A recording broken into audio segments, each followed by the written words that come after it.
পেঁয়াজ রসুন ছাড়া মসুর ডাল দিয়ে লাউ ঘন্ট বা লাউয়ের ডাল ছড়া। চলুন রেসিপিটা দেখে নিই।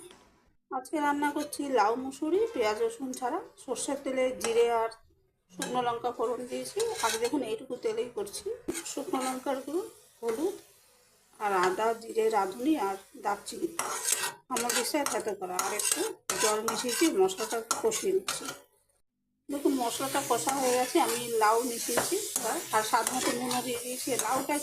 লাউটা ভালো করে নাড়াচাড়া করে নিয়েছি। এখন আমি যে উপকরণটা দিয়ে রান্না করি দেখুন, মসুর ডাল ভালো করে ধুয়ে সামান্য জল দিয়ে ভিজিয়ে রেখেছিলাম, এটা দিয়ে দিচ্ছি। মুসুর ডালটা আমি ভালো করে লাউয়ের সঙ্গে মিশিয়ে নিয়েছি। এবার ঢাকা দিয়ে রান্না করে নেবো। লাউ থেকে যথেষ্ট জল বেরিয়েছিল আর মুসুর ডালটা তাতেই সিদ্ধ হয়ে গেছে। তরকারি প্রায় আমার হয়ে এসছে। আমি এতে সম্পূর্ণ নিরামিষ পেঁয়াজ রসুন ছাড়া মুসুর ডাল দিয়ে লাউ ঘন্ট বা লাউয়ের ডাল ছড়া।